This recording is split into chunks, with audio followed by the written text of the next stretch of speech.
Hello and welcome to another update for my Mets Realm theme team for Out of the Park Baseball 25 Perfect Team. This is the year 2040, and last season we just missed out on the playoffs, but we finished a few games over 500, and we're in the Iron League again. And so we're hoping that we can break through this season and make it to the next league. So, how did we do? Let's find out. So, if you're new here, this is a Mets Realm theme team. Any card has to be a Mets card, and so there aren't that many options I'm working with here. So, let's get into it and see how well I did this season. So, oh yeah, and the way I do it is I go over the stats first, and then you can guess how well my team did. So, let's get started. And then I'll reveal my record. So Noah Syndergaard was 2.67 ERA, finished with 11 wins, 2 losses. This is a pretty good season for him. I'm a little surprised that he only had 11 wins, but generally pretty happy with Noah Syndergaard. Jacob DeGrom is in the third position. And as you can see, Ojeda is in the second slot. That's because I had to switch around their order in the middle of the season because Syndergaard and DeGrom made the All-Star team. And Syndergaard, I had to sort of shuffle around the orders after the All-Star break to make sure that they ended up moving up back into that sort of top part of the rotation where I still had enough rest. And so I had to really closely monitor the off days and recalibrate that order. So that's why everything looks a little bit different this time around. So Bobby Ojeda started off pretty good, but he ended up with a 4.10 ERA. Let's go take a quick look at his stats. So Bobby Ojeda started off pretty strong, giving up 1-1-1-2-0-2 earned runs in his first 6 starts until the end of April, and then he kind of started slipping in May, and his ERA fell to 4.11 by the end of May. And so he had a great month, a terrible month, and in June, he had a so-so month. Half his starts were good, half were bad. And he finished that month with a 4.15 ERA. But then he started to sort of claw back into his first month's form and only had one really bad start, giving up 4 earned runs over 5 at the end of July, finishing with a 4.03 ERA. He entered that start with a 3.89 ERA. Then he generally was okay, but he had another bad start in August, then another one in August giving up 6 earned runs, and then another bad one giving up 5 earned runs, and then another bad one giving up 5 in September. But he generally had a bunch of starts giving 3 or less earned runs. So I'm actually kind of happy about this. I think he had a pretty good year. And I think his 4.10 ERA is a lot. It's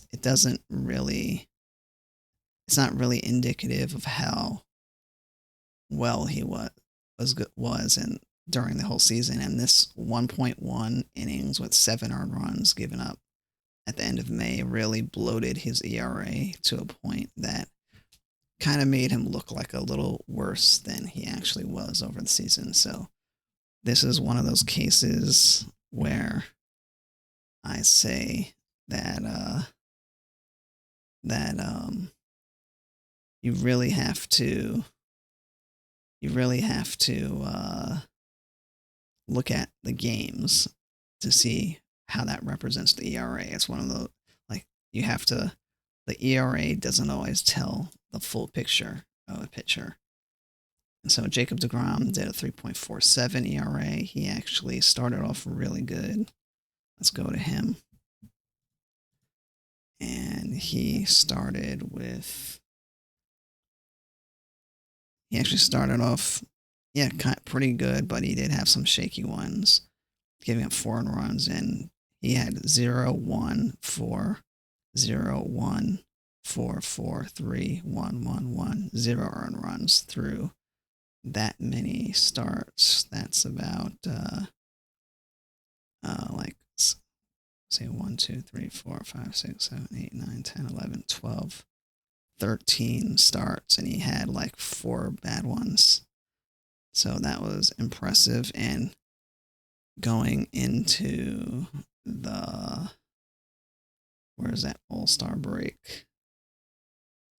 Mid-July. He didn't pitch in the All-Star game, but I think it might have been around here. He had a 2.43 ERA July 15th. And he was near the top of the league for ERA, so that was impressive. And end of the season, he gave up 7 earned runs, blowing his ERA from 3.23 to 3.47. So he had a few really bad ones in September and August, but generally he was pretty good. So I can't complain too much about him. And then we got Craig Swan, 4.61 ERA. He was actually a little bit better than that. Let's get to his stat line. Let's see. 5 earned runs. So he actually started the season off really bad, giving up 5 earned runs, then 1, then 6, and 5, and that put his ERA at 8.35 after 4 starts. So I'm thinking, oh, I gotta get this guy out of here. He stinks, and he's not particularly good. But then he goes 2 earned runs, then 4 earned runs, then 2 earned runs, then 1 earned run, then 2 earned runs, then 7, which was terrible, and that blew his ERA to 6.18. And once again, looked horrible, but he's kind of turning it around a little bit. Gives up 1, then he gave up 6 again. Not good. Then 0, 0, 1, then 4, then 2, 3, 3, 4, 3, 2, 4, 2, 3, 1, 2. And then he has pretty decent but not horrible starts from June 6th to August 19th. And that had his ERA brought down to 4.40. And then he blew it back up again, giving up 7 in August. And then he had another bad start, the next one, giving up 4 earned runs, and then did well in his next 4. And then his last start gave up 6 earned runs, making it a 4.61 ERA. So this is another one of those cases where the game log tells a much different story than the ERA. Even though he wasn't, he had a lot of collapses. So if you're new to baseball, this is important to know that ERAs don't tell the whole story about the season. And so, yeah, he started off really bad, and that ballooned his ERA, but then he kind of somewhat stabilized, even though he still had some bad starts here or there. Frank Viola finished 12-12 with a 4.47 ERA. Let's go take a look at that. So he started off shaky. And then, I'm not going to go through every one of his stuff, but he was generally inconsistent the entire season. Had a few decent stretches, but just kept, going up and down, up and down, up and down. Very shaky through the entire season. So, a lot of 4 earned run games. And then he'd just go back to 5 earned, put some good ones next to get good starts together after that, and then he would fall back and give up a lot of more earned So that's Frank Viola. Now let's get to the bullpen. The bullpen was generally pretty good this season. Actually, a lot better than I thought.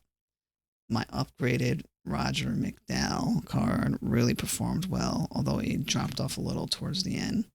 For the whole season, Wagner actually pitched pretty good. 2.4 ERA. He had 33 saves and over 60 innings. Can't complain about Wagner this season compared to last season. Orozco had a 3.15 ERA with 3 saves, 65 innings. He actually had a pretty good season, and he didn't actually start blowing up his ERA until the end of the season when it got over 3. Roger McDowell, he was the upgraded combinator card from last season at the end of the last season. So we had a full season of his 4-star combinator.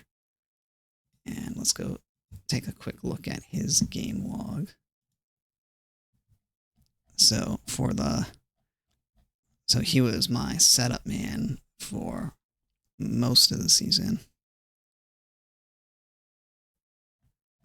And you might have to go full screen to see this on the right side, but he had a under 2 ERA up to July 1st. Then in July 2nd, he gave up 2 earned runs, putting his ERA at 2.37. And then he was under 3 until August 30th. And then he had a few bad ones at the end of the season, giving up 2, then another 2 earned runs in 2 appearances, making his ERA go from 2.79 to 3.38. So he was actually a lot better than the stat line sort of shows. So generally very good. I have him in my second setup right now. That's because I was kind of concerned that he would keep falling after slipping, but I'm putting McDowell back in the 8th inning spot. So it'll be like this. We'll put 8th, 7th. We can make that switch now. There we go. And Danny Frisella started off shaky, but generally finished pretty well as a middle reliever. Ottavino started off shaky, finished okay as a middle reliever. Edwin Diaz and Brooks Raley were just inconsistent a lot, especially Edwin. His ERA finished at 4.86, and he was just unreliable. So Ottavino and Edwin are probably, and Raley are probably the 3 biggest candidates to be replaced. Once I bolster my starting rotation, I can start shifting some of these starters into the pen. So we'll see. And then Bartolo Colon, a 5.33 ERA as our long reliever. So that, pretty much it for our pitching. Now let's get to our lineup.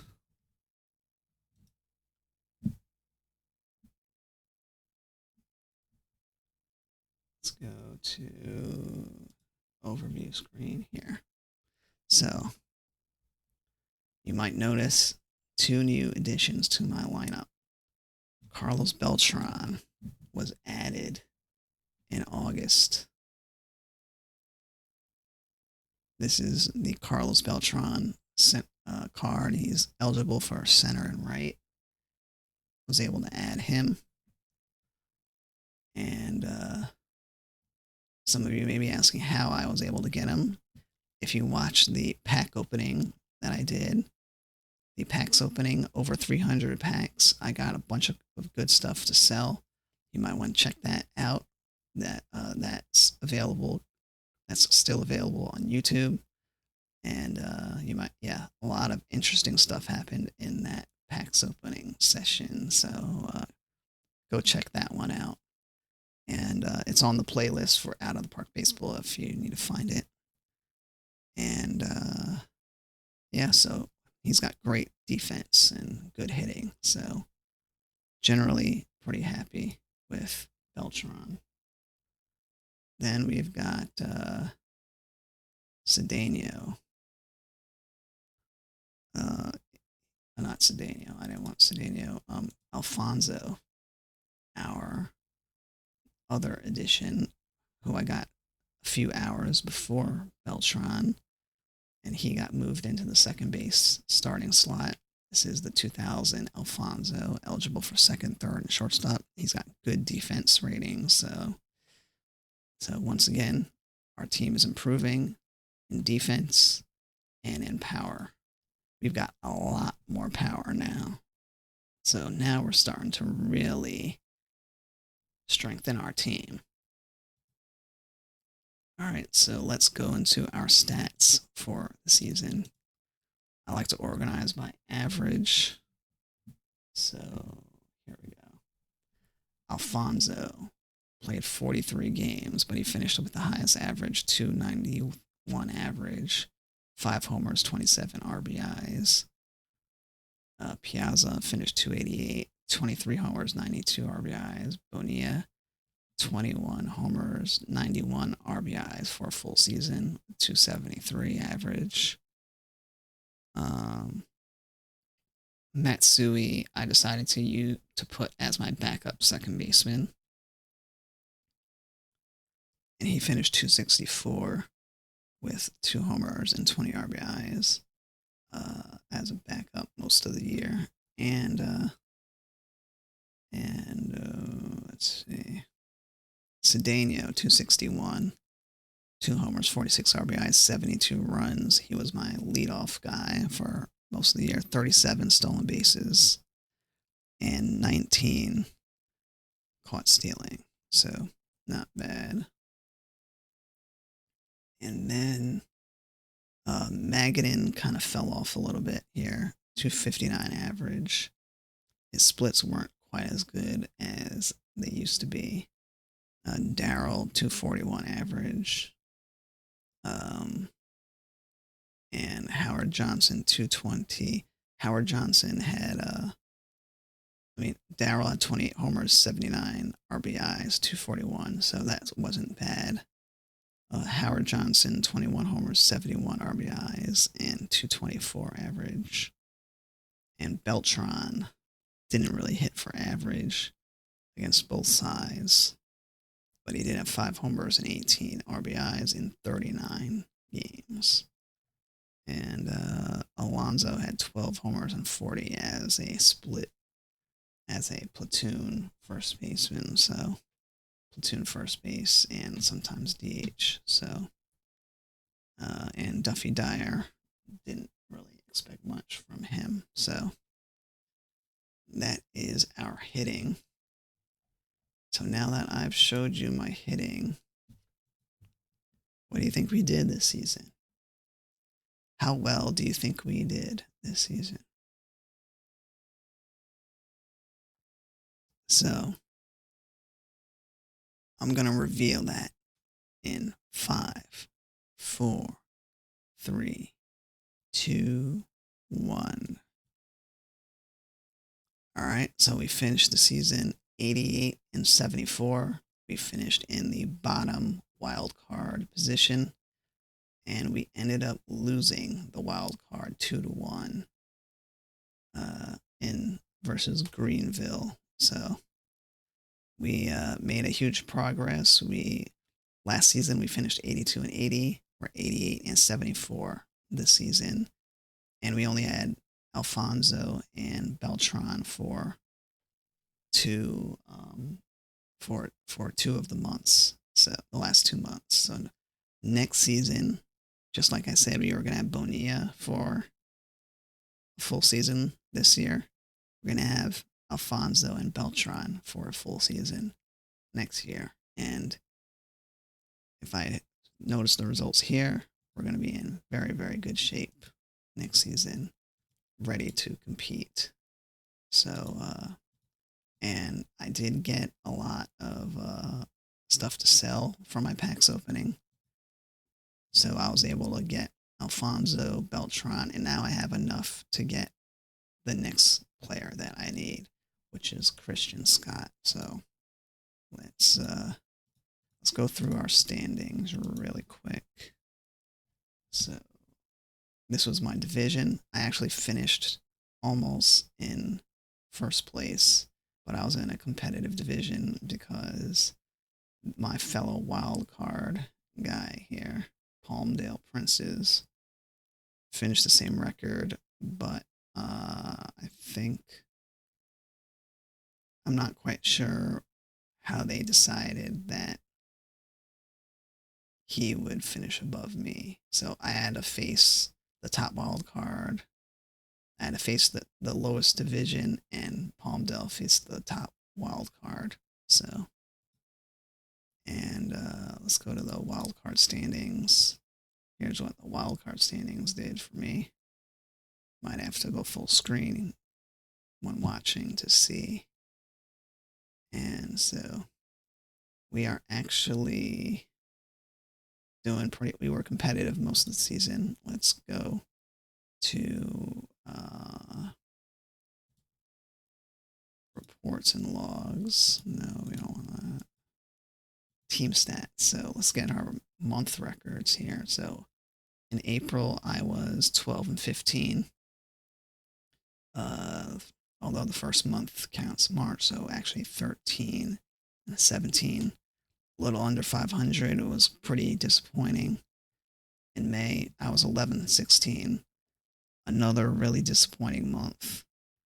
And I thought things were dire for my team going into June. But here's where everything turned around. In June, we were 14 and 11. Then in July, 16 and 9. In August, 19 and 9. And then in September, 15 and 12. So that's how we kind of pulled ourselves back up. And we had a pretty good ERA most of the season. So our hitting actually was pretty bad until I added Alfonso and Beltran. So, yeah. And you can actually see on the right side here all of the rankings. So, earn run average, we were second in the conference. Starter ERA, second in the conference. Bullpen ERA, fifth in the conference. And as far as the playoffs are concerned, we lost 2-1 against Greenville. Won the first game. And then we lost the second one due to Frisella giving up a run in the 11th inning. So that's disappointing. And they had home field. So home field, I think, does have some difference in this game. So that's why I was kind of disappointed that we fell into the last wild card. And then Greenville here, DeGrom gave up 4 earned runs over 3 2/3. And that really killed my team for game 3. So, yeah, kind of disappointing. And what else? Relegation scenario. It was the top 4 teams. We are in the middle here, and if we had made it to the conference finals, we would have advanced. So, yeah, we're still pushing. My team is now competitive. I can say that with certainty that we are now competitive in the Iron League. We're not going down, we're moving up. And 2041 might be our breakthrough to the Bronze League, especially after I open those packs. And I've got enough to improve the team again in the middle of the season. So I want to thank you for watching my recap. If you did not see the packs opening, I advise you to go watch it. It's over 300 packs, and it was kind of surprising what happened. So let me just say thank you for watching. If you'd like to support me, you can like and subscribe to the YouTube channel. I appreciate it a lot. And you get one update of my team a week. I also do many demo playthroughs and feedbacks. Plus, I'm going to be doing full reviews, like of finished games at some point. So you'll get that on this YouTube channel. I try to upload most every day, either something on the shorts or something that is regular. So anyway, thanks for watching. I greatly appreciate it. Hopefully we break through in 2041. And yeah, if you have any questions about my team or decisions or anything that won't give away my strategy too much for people to poach cards or make it harder for me, I'll be more than glad to answer your questions. So thank you very much and have a nice day.